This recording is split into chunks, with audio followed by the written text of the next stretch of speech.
Welcome. You're watching Building Legacy, a special series that takes you behind the scenes of some of India's most influential family-run businesses.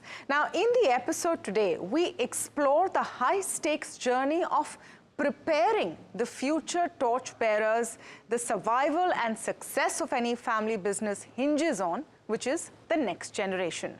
But grooming the next generation for leadership is no easy feat. How do legacy companies strike the right balance between tradition and transformation? What structures, mentorship, and education pathways are put in place to shape tomorrow's leaders? And today, our special guest on the show is also giving us the other side of the story. So we have, of course, as always, Mr. Janmejaya Sinha of the BCG Group with us, but we're also joined by Mr. Anant Goenka for a candid conversation today. Anant, thank you so much for your time. Mr. Sinha, great to speak with you as always. You know, before we come to you, Anant, with the barrage of questions that we have prepared for you, let me just get Mr. Sinha to set the context of why this is so important. You know, there is this saying that family businesses find it hard to go beyond the third generation. This is a huge fraudulent saying, because if they survive 3 generations, they have survived 90 years. So that's a long time. But the fact remains that the next generation in a family business is the most important generation for the future of that business. So what Anant does will keep the RPG group going for the next 30 years. And then after that, his next generation will do the same. So it's really interesting to explore what do the next generation feel about their responsibilities, how do they prepare, how do they actually take this legacy of their grandfather, their father, and take it further and perpetuate it. Mr. Goenka, thank you so much for your time. Of course, you come from a very storied, business family, and have been making strides in a leadership position in the group for so many years. How do you look at this subject that we're talking about, family businesses? Let's just get your core thought on that before we delve into deeper from your POV on the subject. No, I think first of all, I'm filled with gratitude that I am where I am, being very lucky to be born into the family that I'm born in. And I think at the end, everything comes down, to me at least, to values. It comes down to the belief system that whether it is my grandfather has passed on to his kids and his kids to us in some way. So to me, I think it is the perpetuation of values, long-term thinking that comes in with being a part of a family. I think, to me, that is what makes all the difference when it comes to the life of a family business. Is it an advantage? Of course, it is an advantage to be born into a storied family and have that opportunity. But sometimes, is there a bit of a disadvantage also? Because in a sense, the path is predetermined? I think family businesses now are, I don't think there is a predetermined path. I think there is a clear option that family members do have, whether they want to continue in the business or they have passions and interests somewhere else. I'd say whether it is becoming a doctor or a psychologist or mastering cooking. I think everyone has, most families have that kind of freedom. I think, yes, there is some amount of overhang that you are aware as a young child that my family has this business. I've seen it happen over generations that they have taken over the business. So that part and path is obviously visible and available. But I think there is a fair amount of freedom that is also given to next generations. And we've seen it across many families where people have chosen to adopt different careers. What would you do if not this? Was there at any point in your mind a thought of something, as you mentioned, cooking or, all of these other things? Was there no, I think ever even an iota of thought in your mind? No, as a child, I enjoyed playing tennis. So I always thought that, okay, I'd love to be a tennis player and play at Wimbledon, but I didn't even reach state level. So I think I was quite clear that in reality, this would have been a good option. I enjoyed listening to stories in the family dining room and thought that this is a great option for me as well. So besides fleeting thoughts at very young age, I don't think I really thought of anything else. Yeah. You talked about dining table conversations, and for children growing up, very often when people wonder, कि doctor का बेटा doctor क्यों, actor का बेटा actor क्यों? It's also the culture and what you're hearing growing up. Does that become sort of second skin, like very natural to you growing up in a large business family? To a certain extent, you do hear of large events in the family when they happen. Say if my grandfather would acquire a company, we would hear of that story once in a while, or if there was somebody who got an award for something, you would hear about that. So those stories sometimes you would hear. I would say generally my family didn't speak much about business at home. Oh. I'd say my dad would not speak that much. Yeah, you would see him reading through MISs once in a while and going through his files and papers, but I'm sure that happens in any, even a professional person's family home. So it was more, we spoke about normal family stuff, less about business and joint ventures. But of course, between my uncle, granddad, dad, there would be conversations that we were privy to as well. Mm. Yeah, it's fascinating, you know. The question that I have always is I'd love to be inside Anand's head when he joined the RPG group. Mm. How does he know how he's doing?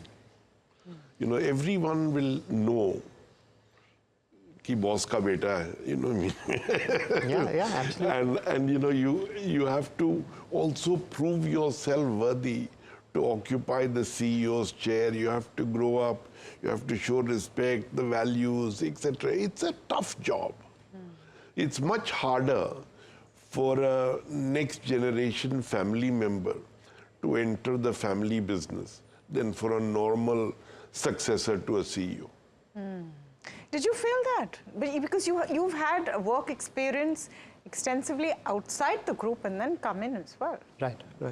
Yeah, so I did a few internships. I spent some time in banking, which I realized I didn't enjoy. And then I spent some time in consulting, and I really enjoyed that actually. And I'm not saying that because you're here, but I felt that it was really something which I built a lot of skills in a very short time. I did some work in supply chain, and that I felt in a few months' time I was able to learn a lot. And then I joined Hindustan Lever, was my first job.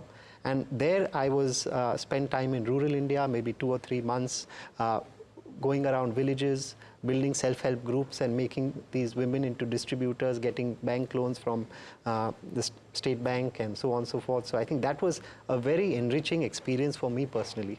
Then in the factories, I worked at night shifts in some of the HUL factories. And that too, again, was a very deep experience, which I think I would have not possibly got in my own business to a certain extent. And then when I joined our business, CEAT, I started off as a territory leader sales, moved to a regional manager role over time, and then grew within the business till I became managing director about 10, 12 years hence. The way I was largely assessed would be very similar to anyone else. I think it was as professional as it could get in the setting that I was. I did have a balanced scorecard. I would have review meetings with my bosses, who at that time would have been the area sales manager, and so on, wherever applicable. But however, I knew during my stint in RPG, I was of course growing faster than others. I was growing a lot because of my surname. And the challenge came on confidence. I would always doubt that, okay, I know I'm growing because of these reasons. So confidence to me was the biggest challenge to overcome over time. And to me, I would say I really got that only maybe 12, 13 years after I joined the group. I'd say I joined CEAT in 2011 as managing director. And then maybe 4 or 5 years after that, we got some success. And I think till you don't get that success, you always question yourself at least I question myself a lot to that extent. So that's what made that change over time, that when I saw some success, some change, I felt more comfortable in my skin. You know, it could be the other way as well, that if you have a family member who joins the organization, they could be assessed even more harshly, especially with those on top. In the sense, you expect more, you know, so that weight of expectations is also there. So, but I'll tell you, you know, it's interesting. There is, I would say, 30–40% who go through some of the turmoil that Anant went through in family businesses. There are a set of others who grow up and feel it's their birthright, you know, I mean, and that they are almost a little irritated that it's taking so long, and they have a basic innate feeling that they are meant to teach you, you know, and their families have allowed that to happen, right? I mean, and I don't know what is right and wrong. I mean, I refuse to get into saying each thing works, each family business is bespoke. They have to do it for what they feel is right, you know. But it's not necessarily the same experience. You know, some families, you know, use the thing that you come in as an MD. Some make you go through that process. Like in this case. Yeah. Some force you, in his case also, you know, not necessarily force you, but they ask you, they expect you to work somewhere else and then come in. Others don't want you to work anywhere else. They want you to come in and sit in the chairman's office or the CEO's office and learn, you know, from watching them. No, but I think this is a wholesome example, because you needn't have done all of those things or taken all of those steps. This is something that was imposed on you by yourself. You believed in it, your family, you know, took part in it. And the fact that you're saying that you still question yourself so many years on shows that your own standards were set high. Yeah, no, I think this is just the experience that I went through. I think the early stages was a lot on skill building was what I think that's where it helped. Second part was the confidence part of it.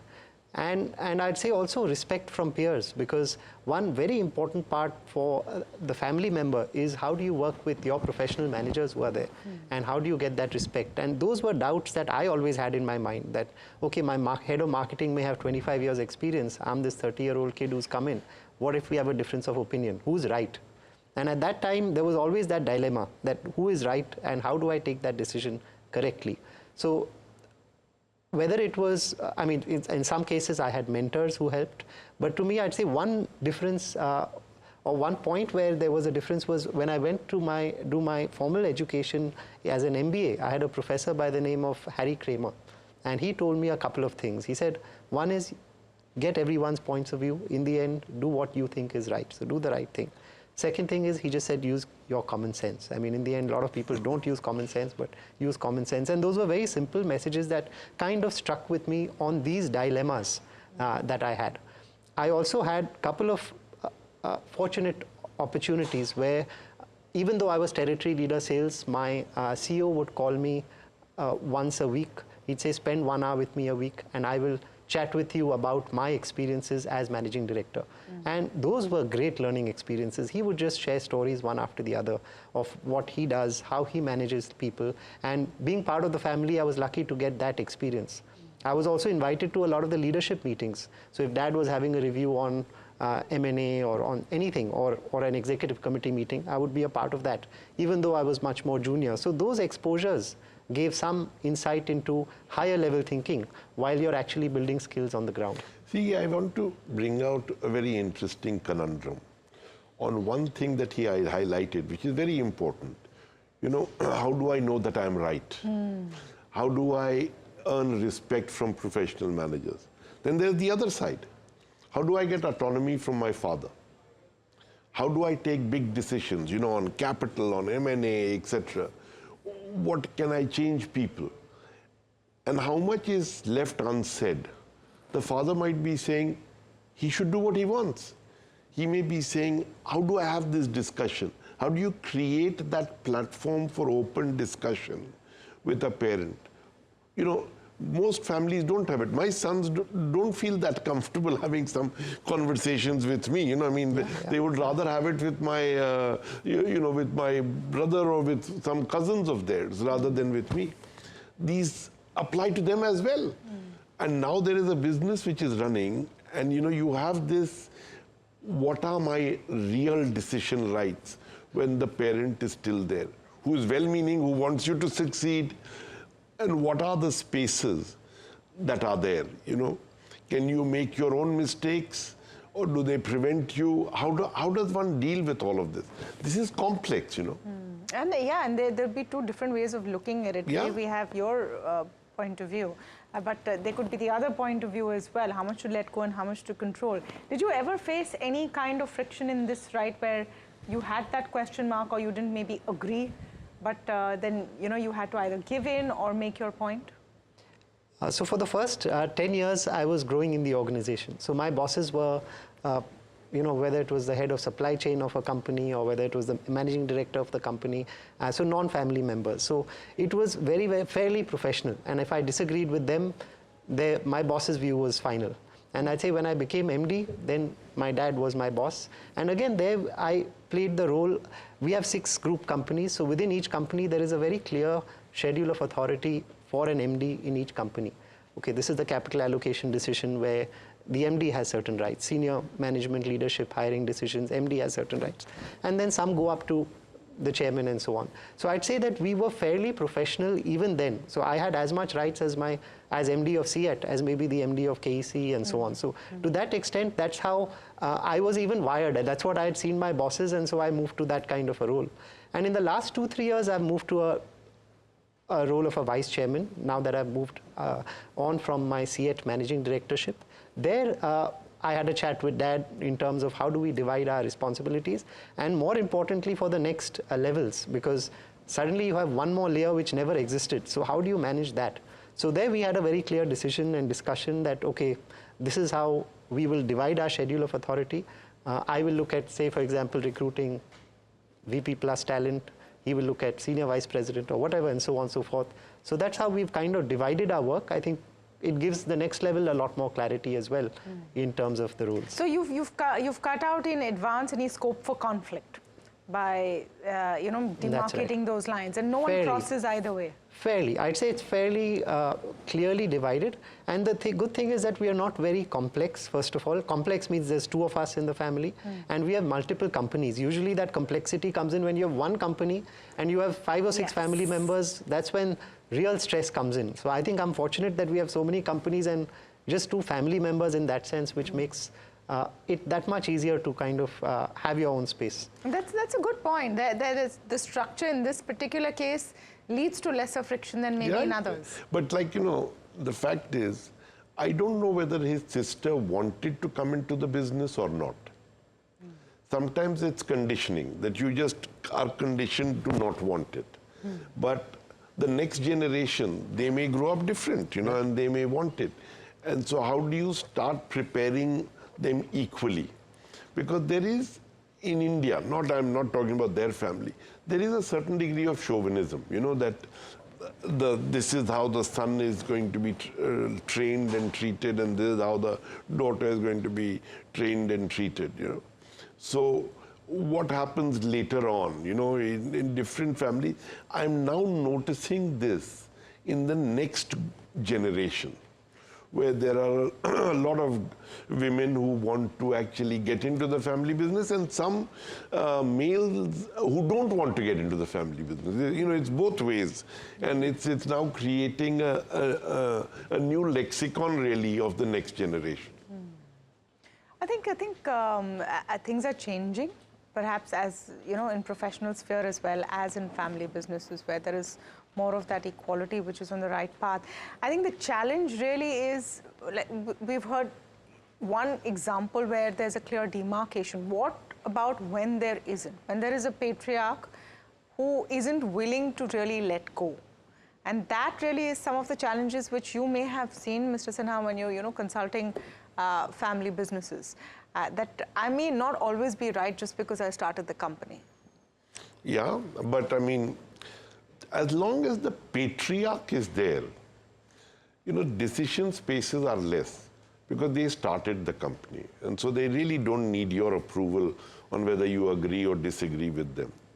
When it goes from second to third and third to fourth, and there is a family which has a 4A, 4B, 4B5, that then becomes much more complicated. When it's the patriarch, actually the complexity is much less. Because the patriarch has started the business against all odds. No, but then what would be the advice to a generation that wants to hand over the baton, where you are going to have to give space as well? I can share with you one example. I met with a patriarch of a large Indian business group, and he told me that, do you do pipe cleaning?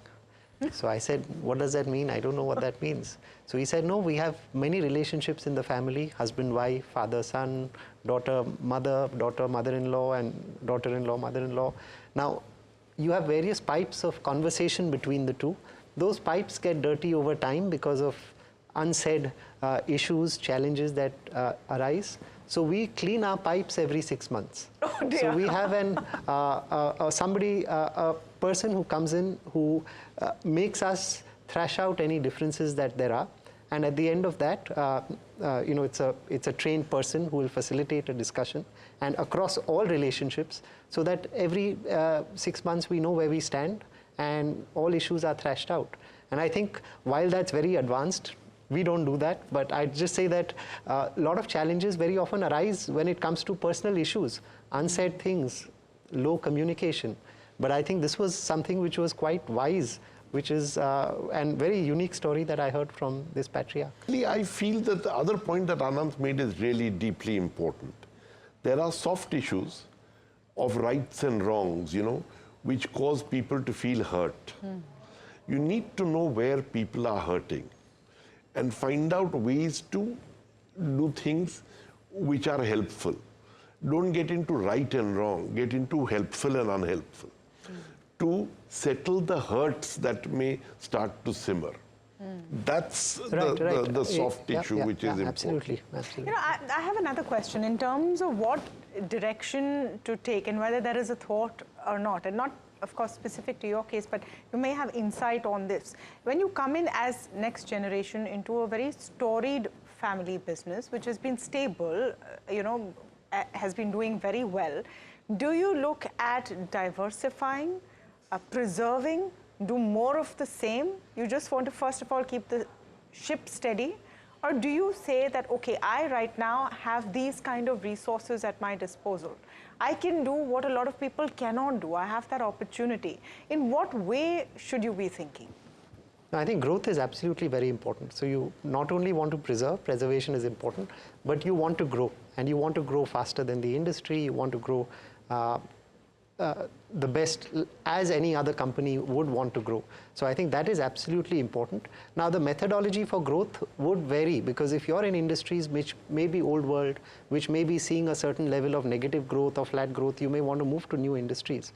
So we spend a lot of time on looking at what are the future S-curves within our core businesses and investing in those areas for future growth. For example, in KEC, we were primarily into power transmission and distribution. Over time, we've diversified into multiple new areas of project management, such as renewable energy and so on.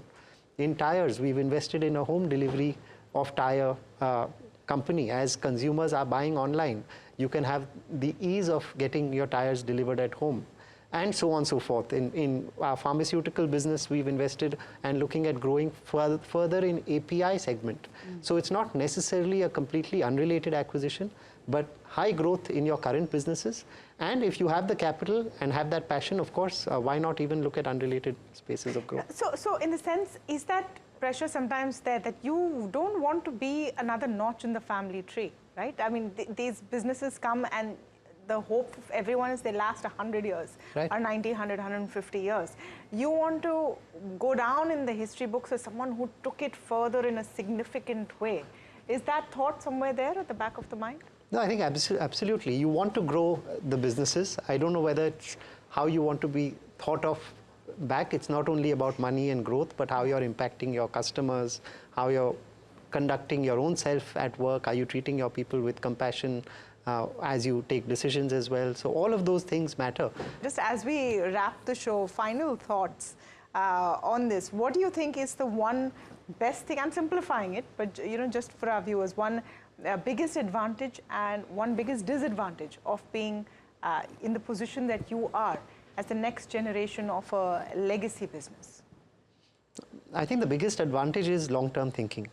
We are not looking quarter to quarter to quarter. I know that we will, whatever I do, I'm today 43. I've been the CEO of a company for 10 years, who at the age of 40 may have the privilege of saying, you've been there for 10 years. And I have maybe another 20 years plus to go as in terms of the visibility and future. So that's the kind of longer term thinking that would come in. When it comes to areas of improvement or a negative, sometimes the perception of family businesses from the outside can be one where it lacks professionalism, but I think things are changing out there as well. Absolutely. Thank you so much, Mr. Sinha, Mr. Goenka, for joining us today. This has truly been a special episode, and thank you to all of you for joining us on this episode of Building Legacy. A lot more to come. Stay tuned to this space.